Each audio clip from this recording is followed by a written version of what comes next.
बहुत बहुत स्वागत है न्यूज़ 24 एक्सप्रेस के खास कार्यक्रम जागो जनता में, जिसमें मैं आपके साथ सपना ठाकुर और मेरे साथ मेरी सहयोगी सिंह। तो आज हम बात करेंगे समाज में हो रहे कुछ ऐसे मुद्दों की, जिसमें सबसे बड़ा जो मुद्दा है सपना, महिलाओं के लिए और स्त्रियों के लिए, खासकर उन लड़कियों के लिए जिनका हमेशा कुछ मंचलों से पाला पड़ते ही रहता है, जो हमेशा बाहर आती जाती रहती हैं, देर रात तक काम करती है। और आप समझ ही सकते हो मैं किस मुद्दे की बात कर रही हूँ। हाँ ज्योति, आपने जो मुद्दा बोला है वो मुद्दा काफ़ी चर्चित रहा है, काफ़ी लोगों ने इस पे कई बार बात भी की है, कदम भी उठाए हैं, लेकिन इस मुद्दे का कहीं समाधान नहीं हो पाया। मुश्किलें हमेशा बनी रही हैं ज्योति। हाँ, हाल फिलहाल में सपना मैं बताना चाहूँगी, 2-3 दिन पहले एक केस सामने आया, यूपी का था, जिसमें एक बच्ची के साथ, दलित लड़की के साथ गैंग रेप हुआ और उसके बाद उसके निचले हिस्से को काट दिया गया ताकि सच का पता ना चले।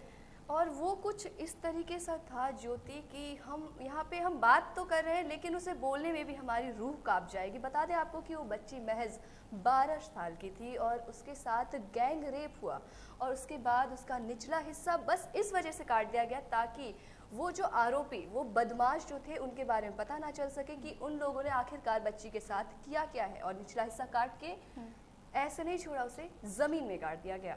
सपना, अगर वही हम बात करें, हम थोड़ा सा पीछे जाते हैं, अगर निर्भया केस की हम बात करते हैं, तो आपको नहीं लगता कि वहां से ही शुरुआत हुई इन चीजों की? देखिए ज्योति, मैं आपको बताऊंगी कि निर्भया केस में एक्चुअली था ये कि निर्भया कांड बहुत पहले हुआ और उसके बाद जो उनके आरोपी थे उन्हें 8 साल के बाद सजा दी गई। और सजा महज ये थी, निर्भया कांड इतना भयावह था कि लोगों की रूह कांप गई उसे सुनने के बाद, उसकी मम्मी के एक्शन देखने के बाद, जब उनकी मम्मी ने बयान दिए थे।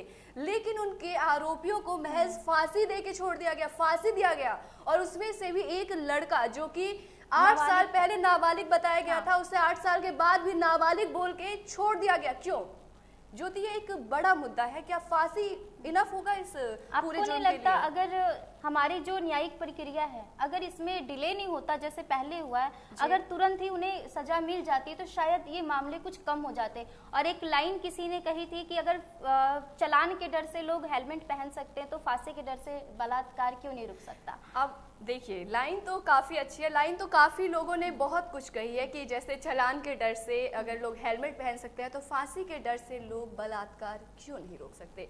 देखिए, बलात्कार एक संगीन जुर्म है और बहुत ही घिनौना है कई तरीके से, लेकिन इसकी जो सज़ा है महज फांसी नहीं होनी चाहिए। फांसी क्या है, गए, लटका दिया, खत्म। लेकिन जब किसी लड़की के साथ बलात्कार होता है या उस लड़की के साथ कुछ लोग ज़बरदस्ती करते हैं, उस लड़की पे क्या बीतती है, वो सज़ा, फांसी, बिल्कुल भी फांसी नहीं होनी चाहिए, क्योंकि फांसी में उन्हें कुछ भी रियलाइज़ नहीं होता। तो आज वही हम आपसे डिस्कस करेंगे कि आखिरकार जो ये सज़ा है वो सिर्फ फांसी रहनी चाहिए। सरकार बहुत सारे मुद्दे उठाती है। जब भी इलेक्शन आता है, कहा जाता है ना कि एक स्लोगन था बिहार में कि मुस्कुराइए, आप लखनऊ में हैं पर बहुत ज़्यादा मुस्कुराइए क्योंकि आप बिहार में हैं। बिहार में बहार है क्योंकि चुनाव है, और उसमें बहार इसलिए क्योंकि जब भी चुनाव आता है तो नेता बहुत सारी बातें करते हैं, आप जुमला कहिए या वादे कहिए, तो उसमें मुझे नहीं लगता कि किसी ने भी ये कहा होगा कि हम आपके समाज से बलात्कार को खत्म करेंगे, आप हमें वोट करें। जी, ऐसा आज तक आपने भी कई समय से चुनाव होते आ रहे हैं और बहुत सारे वादे किए गए हैं, शिक्षा को लेके, रोजगार को लेके, महंगाई घटाने को लेके, यातायात की सुविधाओं को लेके, लेकिन किसी भी नेता, मंत्री या किसी भी बड़े अधिकारी ने कभी ये बात कही कि आप हमें वोट दीजिए, हम आपके राज्य से, आपके देश से, आपके क्षेत्र से बलात्कार नाम के शब्द को हटा देंगे? क्या आज तक आपने सुना ये? लड़कियां सुरक्षित कहाँ हैं? आपको लगता है बड़े बड़े महानगरों से लेकर एक छोटे कस्बे में हर जगह ये मामले सुनने के लिए मिलते ही हैं। हमेशा अगर आप खबरों से जुड़े रहें तो आप देखेंगे, अगर मैं आंकड़ों की बात करूँ तो सपना, आप देख सकते हो हमारी स्क्रीन पे है, भारत में प्रतिदिन औसतन 80 मर्डर और 77 रेप के मामले आते हैं। ये 2020 के आंकड़े हैं। और एक और चीज़, जैसे हमने बात की है लड़कियां सुरक्षित नहीं है कहीं भी, कैसे होंगी सुरक्षित? जब एक लड़की रात में महज 8 बजे के बाद अगर वो अपने घर से बाहर जाती है, अपने भाई, अपने पापा, अपने किसी भी रिश्तेदार के साथ, तो अड़ोसी पड़ोसी ही उसे गंदी नज़र से देखते हैं कि कुछ तो है इसका जो लड़की इसके साथ जा रही है, क्यों उसे हर एक फोटो अपने भाई के फोटो या अपने पिताजी के फोटो के नीचे #ब्रदर या #फादर लिखना पड़ता है? क्यों लिखना पड़ता है? जरूरी है? जरूरी तो नहीं कि हमें हमारे परिवार, हमारे भाई की भी पहचान देनी पड़े। और सबसे बड़ी बात सपना, मुझे ऐसा लगता है, आपने सुना होगा कि बहुत से लोग कहते हैं, अब मैं उनकी बुरी मानसिकता कहूँ या अशिक्षा कहूँ, कहते हैं कि कपड़े छोटे पहनने से रेप होते हैं। इस पे आप क्या कहना चाहेंगे? देखिए, अगर मैं यहाँ पे ये बोलना चाहूँगी, यदि अगर कपड़े ही सोच पे प्रभाव डालती है, किसी इंसान को बलात्कार करने पे मजबूर करती है, तो जो अभी हमने केस सुना है महज 12 साल की बच्ची के बारे में, क्या उस बच्ची ने कौन से ऐसे कपड़े पहने थे जो कि वो दरिंदे अपने आप को रोक नहीं पाए? नहीं, वो तो ठीक है। क्या हम अपने 3 साल के बच्चों के, उनके साथ भी बलात्कार हो रहे, क्या 3 साल के बच्चियों को हम साड़ी पहना के मार्केट में घुमा सकते हैं? बुर्का पहना सकते हैं? नहीं पहना सकते। अब यही लोगों की जो सोच है कि कपड़ों को लेके लड़कियों को अपने एक लिमिट में रहना चाहिए। लड़कियां कहाँ लिमिट में रहेंगी? अब वो बुर्का डाल के जाए बाहर, ऑफिस जा रही बुर्का पहन के जाए। दरअसल इनकी मानसिकता ही ऐसी हो चुकी है, हम कुछ नहीं कर सकते। आप बुर्का पहना लीजिए, चाहे आप अब 3 साल की बच्चियां साड़ी पहन के चल पाएंगी? अब ये तो बलात्कारी और जो अपराधी मानसिकता वाले लोग हैं वही बताएं। नहीं, आप एक बात बताइए, लोग कहते हैं नशे में, शराब के नशे में, शराब के नशे में ये जो चीजें होती है दूसरे की बेटियों के साथ क्यों होती है? क्यों अपने भी घर में तो वही चीज। क्या आप शराब के नशे में है? किसी भी तरीके का आपने नशा किया हुआ है? क्या आप अपने घर जाते हैं, आपका मन करता है कि आप अपनी बेटी को लेके ऐसा करें, माँ को लेके ऐसा करें? शराब के नशे में आपको सिर्फ दूसरी लड़कियां क्यों दिखती हैं? क्यों आपको अपने घर की बहू बेटियां नहीं? ये एक जरिया है, वो जो अपना जो आरोप होता है वो मर देते हैं। ये कोई रीजन बता देते हैं कि अरे हम नशे में थे, नहीं हम उसने छोटे कपड़े पहने थे इसीलिए हमने ऐसा किया। ये कैसी मानसिकता अगर ऐसा ही होता कि कपड़ों को लेके अगर लोगों की मानसिकता होती, तो मैं यहाँ पे बोलूंगी कि बड़े बड़े हमारे जो एक्टर एक्ट्रेसेस होते हैं उनके ड्रेसेस देखिए, उनके साथ आपने सुना कभी कुछ हुआ है? हाँ, भले ही उनके पास सिक्योरिटीज बहुत है, उनके घर में भी तो लोग हैं। क्यों ये सिर्फ बाहर की लड़कियों के लिए ही सिर्फ लागू है कि कपड़े उन्होंने ऐसे पहने हैं? नहीं, ऐसा कुछ नहीं है। अब आपको मैं हैदराबाद का आपको केस याद होगा, प्रियंका के साथ बलात्कार हुआ, फिर उसे जला दिया गया। आपने बिल्कुल सही याद दिलाया, हैदराबाद वाले कांड में क्या हुआ? डॉक्टर थी प्रियंका, वो शाम को अपनी स्कूटी से ही जा रही थी। उन्होंने, अब ये भी नहीं बोलेंगे कि उन्होंने कुछ वेस्टर्न कैरी किया हुआ था, उन्होंने तो एकदम सिंपल सा सलवार कमीज जिसे अपनी भाषा में बोलते भारतीय संस्कृति, भारतीय संस्कृति को फॉलो करती थी, बहुत अच्छी ड्रेसअप में थी, फिर भी उन्हें उनके साथ बलात्कार हुआ। ऐसे लोग आते कहाँ से हैं? कहाँ से इनका जन्म होता है ये पता नहीं मुझे। ऐसी मानसिकता के लोग कहाँ से आते हैं? ये ना सपना, ये हमारे समाज के, हमारे आसपास के लोग होते हैं जिनकी ऐसी मानसिकता होती है। और मैं आपको ये भी बताना चाहूंगी कि कहीं ना कहीं इनमें ऐसी मानसिकता हमारे ही बीच से जाती है, हम ही ऐसा उत्पन्न कर देते हैं। हम भी बात कर रहे हैं, आज 2 लड़के बैठे हुए हैं, उनके सामने से कोई लड़की गुजर जाए, जीन्स पहना हो भले उसने, पूरा कवर हो, लेकिन वही कुछ कमेंट कर देते हैं। लेकिन उसमें से 4 में से कुछ एक इंसान ऐसे होते हैं जो उनके कमेंट को इस कदर पकड़ लेते हैं कि उस लड़की को झकझोर के रख देते हैं। जी, और मैं एक बात और कहना चाहूंगी सपना, बात ऐसी नहीं है। बलात्कार से लेके अभी आप देखो तेजाब वाला जो मुद्दा है, बहुत ज्यादा अभी ये चीज है कि अगर एक बार किसी को इंसाफ नहीं मिला तो एक ना उनकी मानसिकता को बढ़ावा देने जैसा काम है ये, कि अरे इन्होंने ऐसा किया, हम भी ऐसा करेंगे। आज इस लड़की पे तेजाब फेंका गया, इसने इससे इजहार किया, उसने मना कर दिया, उस पे आपने तेजाब फेंक दिया, ठीक है, चलो जला दिया आपने उसके चेहरे को, क्या कर लिया? बताइए, ठीक है, मैं जनता से सवाल पूछूंगी कि ऐसा तो नहीं हो सकता ना कि आप किसी को पसंद करें और वो भी आपको पसंद करे। जी, बिल्कुल। यदि आपको सामने वाला ना पसंद करे तो आप उसको जलाने की कोशिश करेंगे, उसे मारने की कोशिश करेंगे, या इस कदर उसे कर देंगे कि वो जिंदगी भर अपने दर्द के साथ जिए? ये आपको किसने हक दिया है? मैं उम्मीद करती हूँ कि ये जो आशिक हैं, भगवान करे इनकी बेटियां, इनकी बेटी को भी इन्हीं के जैसे आशिक मिले। हाँ, मैं इस कदर प्यार करने वाले आशिक मिले कि उनके लिए उन्हें वो मारने तक को तैयार हो जाए। हाँ, बिल्कुल। इस कदर आशिक मिले, तब उन्हें रियलाइज होगा कि उन्होंने आखिरकार दूसरी लड़कियों के साथ क्या किया है। क्योंकि जिनके साथ ये होता है, आप सोचिए उस लड़की के साथ साथ जब उसकी प्लास्टिक सर्जरी भी होती है तो वो रिकवर नहीं हो पाता जिस तरीके से उसका चेहरा पहले था। जब वो उठती होंगी और अपना चेहरा शीशे में देखती होंगी, उनको कैसा महसूस होता होगा। साथ ही उनके परिवार वालों के लिए कितना बड़ा, एक बहुत बड़ी बात है इसे फेस करना, समाज में फिर से पहले की तरह सर उठा के जीना। मैं उम्मीद करती हूँ कि जो ये लोग करते हैं और जो इसका समर्थन करते हैं, वैसे लोगों को और उनकी बेटियों को भविष्य में ऐसे ही मंचलों से उनका पाला पड़े और तब आपको समझ आए कि कैसा महसूस होता है उनके परिजनों को, उस बेचारी को जिसके साथ ये घटनाएं होती हैं। तो यहाँ पे आपको मैं एक चीज़ बता दूँ, ये बात है उस वक्त की, 1973 की बात है, जब एक नर्स, अरुणा नाम की नर्स के साथ बलात्कार हुआ था। बलात्कार कुछ यूँ हुआ कि वो नर्स 42 साल बहुत बड़ा टाइम ड्यूरेशन होता है, बहुत लंबा टाइम ड्यूरेशन होता है कि बलात्कार के बाद 42 साल वो नर्स कोमा में रही थी, जिसके बाद उनकी मृत्यु हो गई। तो ये बलात्कार करने के बाद उस इंसान को अगर सज़ा मिल भी जाती है या कुछ भी उसे सज़ा दे दी जाती है, तो आप उस अरुणा नर्स का जो हमारी जो बलात्कार पीड़िता थी, उनके 42 साल आप वापस ला पाएंगे? नहीं ला सकते सपना। आप ना उनके 42 साल वापस ला सकते हैं, ना आप पहले जैसा कुछ ठीक कर सकते। इंसाफ, चलो इंसाफ तो बहुत दूर की बात है। भारत जैसे देश में छोटा सा शब्द है, इंसाफ के नाम पे आप फांसी चढ़ा रहे हो। जी, आज हमारे देश में इंसाफ मिल जाना और बहुत ही आसानी से ये एक सपने जैसा हो गया है। मैं आपसे और हमारा समाज और वो स्त्री आपसे क्या उम्मीद करे? हम इतनी ही उम्मीद कर सकते हैं कि अगर आपके सामने या आपके समाज में ऐसी घटनाएं होती हैं तो आप उसका विरोध करें। देखिए, अब ये जो भी घटनाएं हैं वो ज़रूरी नहीं है कि आप बड़े शहर में हैं तो ये घटनाएं नहीं होंगी, या छोटे शहर में हैं तो ये घटनाएं नहीं होंगी। जी हाँ, ये घटनाएं हर जगह हो सकती है, क्योंकि ऐसे कुमानसिकता वाले जो लोग हैं वो आपके बीच ही बैठे हैं। अब आपको अंदाज़ा लगाना पड़ेगा, आपको सोचना और समझना पड़ेगा, और लोगों को सबसे पहले तो आपको परखना पड़ेगा कि आपकी बेटी अगर कहीं जा रही है तो उसके साथ कौन जा रहा है। आपकी बेटी अगर कहीं कुछ खरीदने जा रही है तो उस दुकान पे जो शख्स है वो कैसी मानसिकता वाला है, ये चीजें आपको सोच के चलनी पड़ेंगी, तभी आप इन सब चीजों से अपने घर के लोगों को बचा पाओगे। एक बड़ी बात ये भी है कि अब हम कहाँ सुरक्षित हैं ये हमें ही नहीं पता।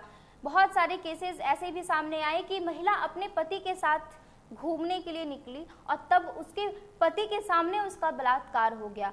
महिला अपने भाई के साथ घूमने के लिए निकली और उसके भाई के सामने उसका बलात्कार हो गया। आप ज्योति का केस ले लीजिए। ज्योति अपने मंगेतर, कहूँ शायद मंगेतर के साथ थी वो, और उनके मंगेतर के सामने आरोपियों ने उसके साथ बलात्कार किया। अब आप अगर ये कहते हैं कि हम किसी पुरुष के साथ बाहर जाएं तो हम सुरक्षित हैं, जी नहीं, आप सुरक्षित नहीं हैं, क्योंकि ये भारत देश है। यहाँ की न्यायिक प्रक्रिया अगर आप सोचते हैं कि ऐसा हो जाए और सुधार हो जाए और बहुत जल्दी इंसाफ मिल जाए, तो बिल्कुल आप बहुत गलत हैं, आप बहुत गलत सोच रहे हैं। और मैं चाहूँगी मेरी वीडियो के माध्यम से, हमारे चैनल के माध्यम से, जहां तक ये आवाज़ जा रही है और जहां तक आप इस आवाज़ को लेके जा सकते हैं, मैं उम्मीद करूंगी कि हमारी सरकार इस बात पर गौर करे और इंसाफ दे और जल्द इंसाफ दे।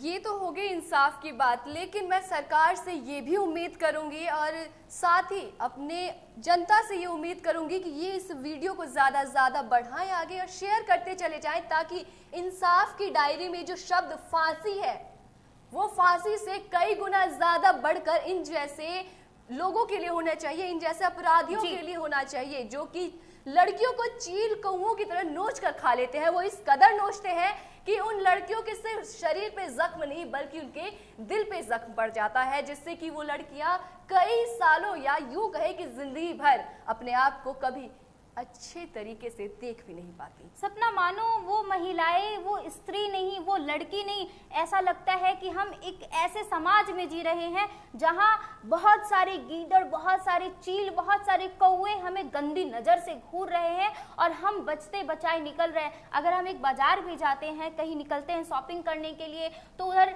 साइबर कैफे से कोई झाँक रहा होता है, उधर सैलून से कोई झाँक रहा होता है, उधर कपड़े की दुकान से कोई झाँक रहा होता है, उधर सब्जी मंडियों से कोई झाँक रहा होता है, इधर कुछ मंचले खड़े होते हैं, वो अपनी नजरें गड़ाए होते हैं। तो हम कहाँ जाएं? क्या ये समाज हमारा नहीं है? देखिए, क्या हम इस समाज की नहीं है? ये इन्होंने जो मुद्दा कहा है बिल्कुल सही कहा है। ये हमारे साथ नहीं, यहाँ तक कि देश की हर एक लड़की के साथ होता है। हर एक जगह पे यही मानसिकता वाले लोग हैं। इनमें ये कह सकते हैं कि कुछ लोग दिखावे के हैं तो कुछ लोग करने वाले भी हैं। आपको ये भी बता दूं कि कुछ अब जो है बहुत ज़्यादा फैशन है कि हाँ लड़कियां मेकअप लगाती हैं, लड़कियां कुछ भी करती हैं। ऑफिस में आते हैं, हमें ही ले लो, हमारे घर वाले बोलते हैं कि आओ घर तो एकदम सिंपल और साधारण बन के आओ, कहीं भी एक भी कुछ मेकअप का कुछ भी प्रोडक्ट लगाना रहे। क्यों कहते हैं वो? क्या हम ऑफिस के बाद घर पे सुरक्षित नहीं है?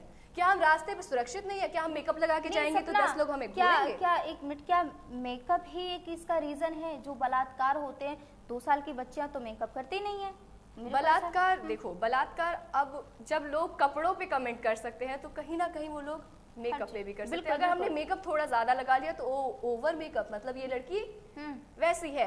तो ये सारी चीजें ना कहीं उनके दिमाग में चलता रहता है कि अगर लड़की ने थोड़ा सा लिपस्टिक ज्यादा लगा लिया, कुछ भी ज्यादा कर लिया, मतलब कि वो लड़की 2 नंबर की, 3 नंबर की जो समाज में कहा जाता है वो लड़कियां हो जाती हैं। टैग दे देते हैं लड़कियों को, उनके दिखावे से या उनके ऊपरी आवरण से हम उन्हें टैग दे देते हैं। बहुत जल्दी उन्हें टैग दे देते हैं, उन्हें किसी भी नाम से हम पुकार लेते हैं, कुछ भी अलग अलग नाम होते हैं, आइटम बुला लेते हैं। या 1 नंबर की लड़की है ये तो ये इस लड़के के साथ घूम रही है। बहुत ज्यादा अभद्र भाषा बहुत अभद्र भाषाएं यहाँ पे जाती हैं, यूज भी नहीं कर सकते, उस शब्द का इस्तेमाल करने में भी हमें शर्म आती है। और अगर दूसरी बात अगर हम कहें कि आप मेकअप की बात करते हैं, मैं आपको बता दूं मेकअप करना इसका मतलब ये नहीं कि हम दिखाते हैं कि हम बहुत सुंदर है। हमारा एक इसे बोलते कि पॉजिटिव एनर्जी देता है, हमारे कॉन्फिडेंस को वो बढ़ाता है। लगता है कि नहीं चलो हम अपने में खुद में हम अच्छे लग रहे हैं तो जो भी काम होगा हम बहुत कॉन्फिडेंस से कर पाते हैं। एक ये चीज होती है, एक पॉजिटिव एनर्जी के लिए हम जो करते हैं, जो हमें अच्छा लगता है वो हम करते हैं। इससे हम मुझे नहीं लगता कि सबको दिक्कत होनी चाहिए। सपना सबको नहीं, लेकिन कुछ, फिर बोलूंगी मैं, कुछ लोगों को, कुछ जो हमारे समाज को गंदगी में भरते चले जा रहे हैं, गंदगी फैलाते चले जा रहे हैं, उन जैसे मानसिकता वाले लोगों को दिक्कत है, जिन्होंने देश का, जो कि कबीर सोने की चिड़िया कही जाती थी, जो कि देश जिसमें से कई महान पुरुष बाहर आए हैं, जिसमें से कई नारी शक्तियों ने जन्म लिया, कई वीरांगनाओं ने जन्म लिया, उस देश को शर्मसार करने में लगे हुए हैं ऐसे मानसिकता वाले लोग। जब हमारी भारतीय संस्कृति की बात आती है तो लोग कहते हैं कि यहाँ बेटियों को देवी का दर्जा दिया जाता है, यहाँ पत्नियों को, यहाँ स्त्रियों को देवी का दर्जा किया जाता है, पूजा जाता है। नवरात्रों में तो वो दुर्गा माता बन जाती हैं, पर वही एक 365 में आप एक दिन उनकी पूजा करते हैं, 364 दिन उन्हें गंदे नजरियों से घूरते हैं। मैं तो आपको ये भी बोलूंगी कि नवरात्रों के बीच भी अभी बलात्कार का एक केस सामने आया था। क्या नवरात्रों के बीच में वो लड़की माँ दुर्गा का रूप नहीं थी, माँ देवी का रूप नहीं थी वो लड़की? उस लड़की के अंदर उसे कौन सा ऐसा रूप दिखा कि उन दरिंदों ने उसके साथ नवरात्रों के समय, जो कि देवी माँ को पूजने का समय होता है, उस बीच भी उन लोगों ने उसके साथ इतना जघन्य अपराध किया है, इतना गंदा काम किया है उसके साथ। सपना, बात नवरात्रों की नहीं है, बात है कि ये होना ही क्यों है। और जिस देश में भारतीय संस्कृति में स्त्रियों का स्थान इतना ऊंचा है, उस स्त्री के लिए ऐसी मानसिकता। और सबसे बड़ी बात सपना मुझे ये समझ नहीं आती, कुछ पुरुष का मैं सबको नहीं, मैं पूरी पुरुष जाति पे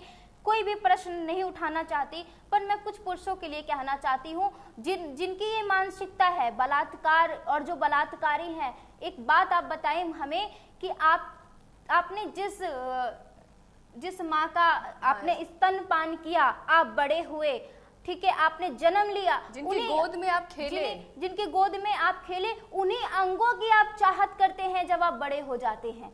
आपको अगर चाहत भी है तो और नहीं मिलता, और वो चीज अगर ना मिले तो बलात्कार जैसे अपराध करते हैं। देखिए मैं आपको यहाँ पे ये बताऊंगी, अगर आपको इन सब चीज़ों की चाहत है तो अब मुझे नहीं लगता कि कोई भी ऐसी जगह होगी जहाँ पे ये चीज़ें इजीली ना मिल जाए, आसानी से ना मिल जाए।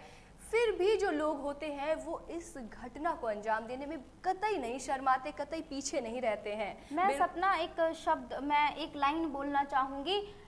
मैंने एक अखबार की एक लाइन पढ़ी थी जिसपे लिखा था कि वैश्याएं भी रोने लगी और कहने लगी कि अरे तुम बच्चियों को तो छोड़ दो, तुम्हारे लिए ही कोठे बनवाए गए हैं। जी, यही मैं कहना चाह रही थी कि जब इन सब लोगों के लिए ये कुछ जगह सुनिश्चित कर दी गई है जहां वो आसानी से जाके कुछ भी करें, लेकिन उसके बाद भी जिस देश में इतने सारी जगह खुली हुई हैं उसके बाद भी इसी देश में बलात्कार के आंकड़े हाई लेवल पे पहुंचे हुए हैं।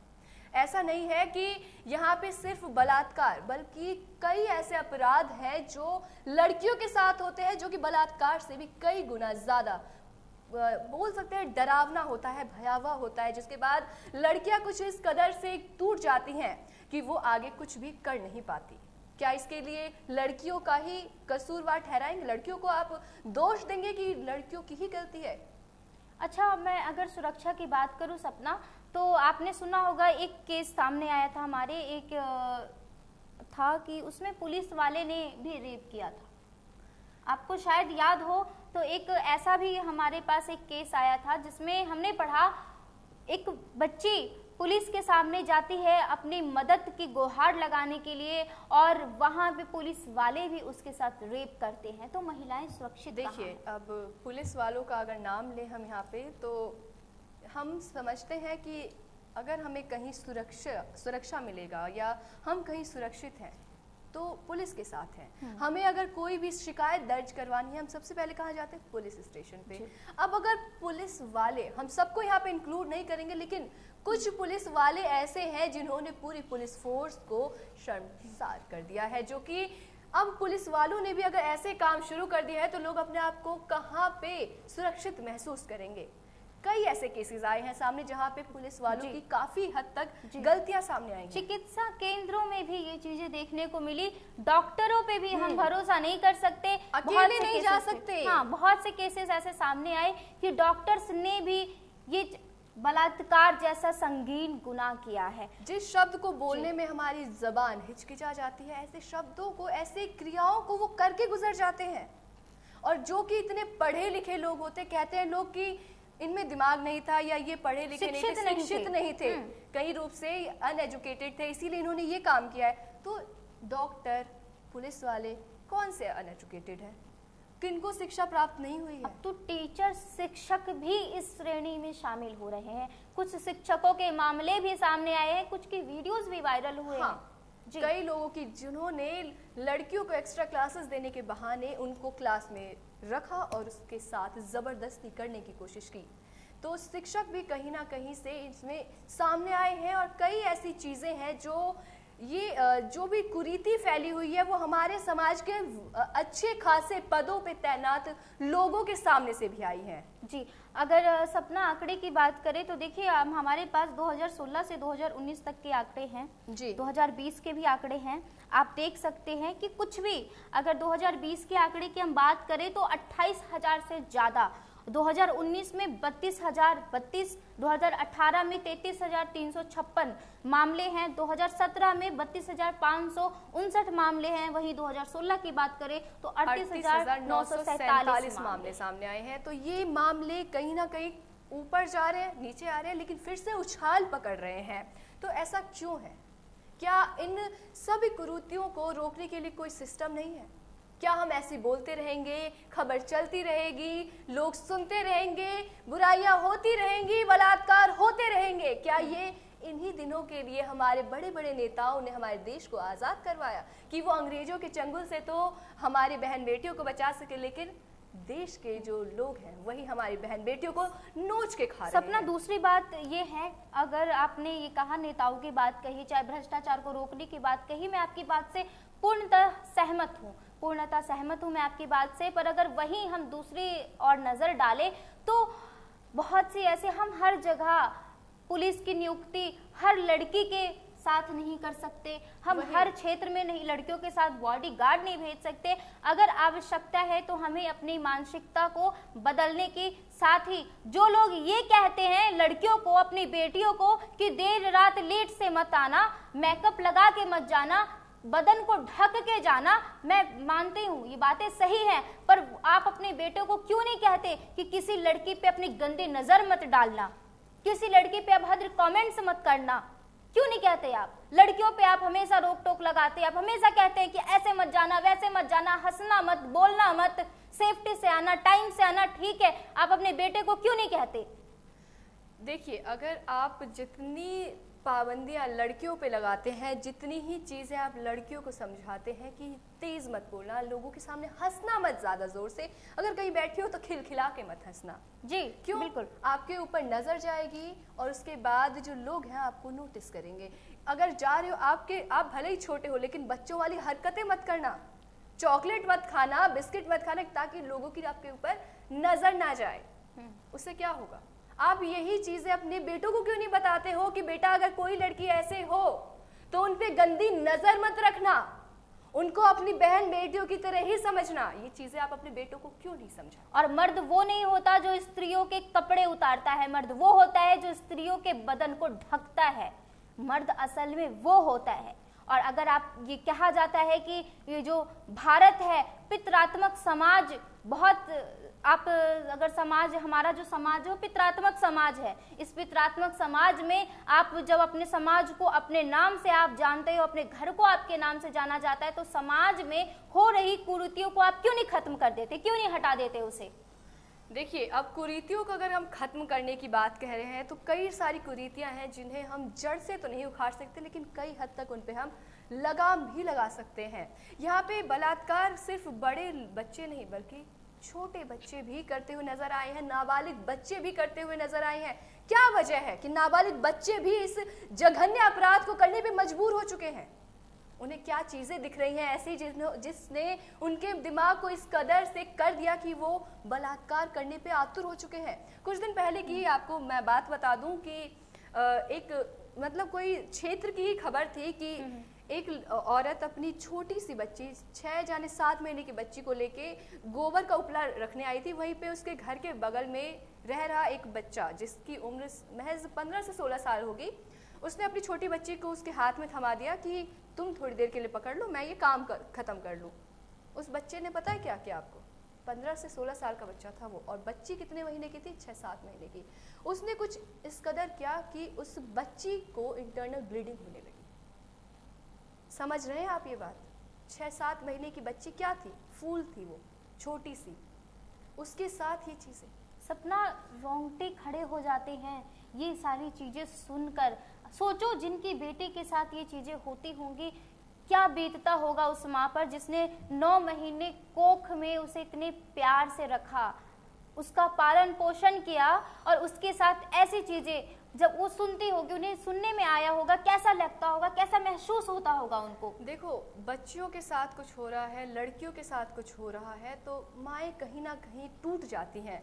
लेकिन आपको मैं फैक्ट ये बता दूं कि जितना दुख उस बच्ची के साथ हुए रेप में माँ को नहीं होता, उससे कई गुना ज्यादा दुख उस बेटे की माँ को होता है जिस लड़के ने ये कर्म किए होते हैं, जिस लड़के ने ऐसी अपराध को अंजाम दिया होता है। वो माँ अपने कोख को कोसती है कि मैंने ऐसे हो जाती कुपूत को अपने पेट में रखा, 9 महीने उसका पालन पोषण अपने पेट में किया, अपने खून से सींचा, और उसके बाद उसने ये दिन दिखाया कि हम समाज में कहीं मुंह दिखाने लायक नहीं रहे। उसने एक बच्ची को इस कदर कर दिया कि बच्ची अब सामने किसी के खड़ी नहीं हो सकती। अब एक और चीज जो थी कि अगर किसी के साथ रेप हो रहा है, एक मूवी भी आई थी, अब मुझे उस मूवी का नाम कुछ याद नहीं आ रहा, ऐश्वर्या राय थी उसमें। जी जी। तो उसमें ये था कि उस एक्ट्रेस के साथ उस मूवी में एक फिल्माया गया था सीन कि उसके साथ बलात्कार हो जाता है क्योंकि उसने उसके खिलाफ गवाही दी होती है, उस अपराधी के खिलाफ गवाही दी होती है।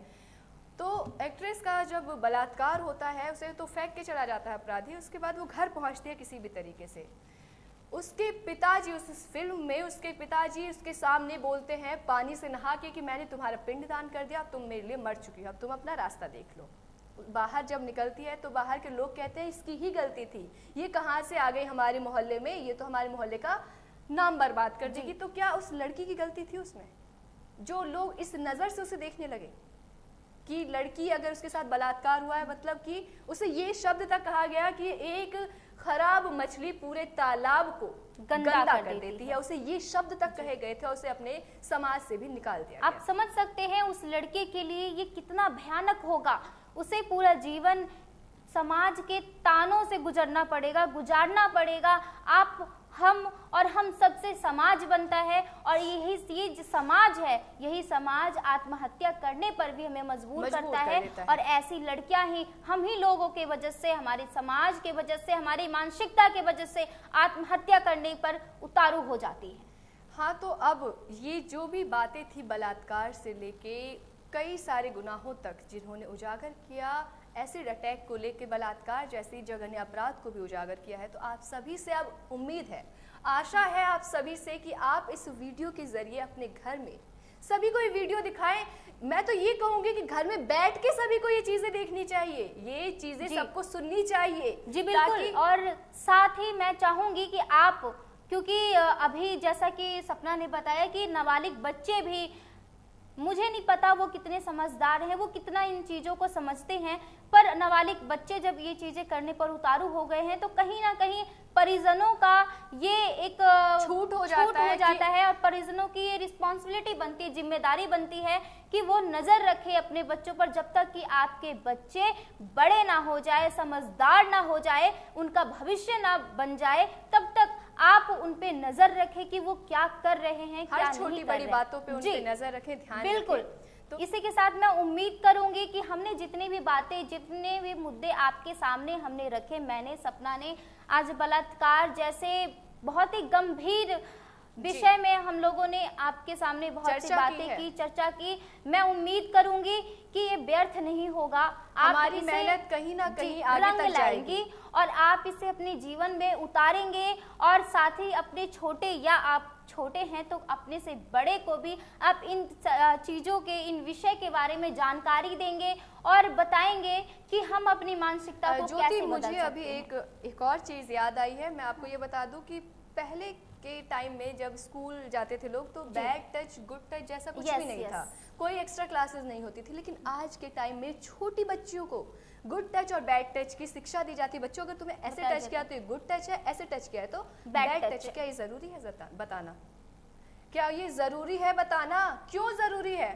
उन्हीं लोगों से अवेयर करने के लिए जो लोग आपके बीच में बैठे हुए हैं, जो लोग कहीं ना कहीं आपके पड़ोसी हो सकते हैं, जो लोग कहीं ना कहीं आपके घर में काम करने वाले हो सकते हैं, उन लोगों से अवेयर करने के लिए गुड और बैड टच को बताया जा रहा है। और मैं चाहूंगी कि सारे स्कूलों में, सारे विद्यालयों में, हर जगह, कोचिंग सेंटरों में ये बातें बच्चों को बताई जाए, ताकि वो अगर उनके साथ, क्योंकि कभी कहीं ना कहीं धीरे धीरे मामला बहुत संगीन बन जाता है, तो अपने परिजनों को घर में जाके बता सके कि मम्मी या पापा, मुझे हमारे शिक्षक ने, चाहे हमारे भैया ने, चाहे मुझे इस तरीके से टच किया और सर ने कहा था ये जो टच है वो बैड टच है। तो आप ये जानकारी अवश्य दें और बने रहिए हमारे साथ और देखते रहे हमारे न्यूज़ 24 एक्सप्रेस का खास कार्यक्रम। इसी के साथ देखते रहे जागो जनता। जय हिंद।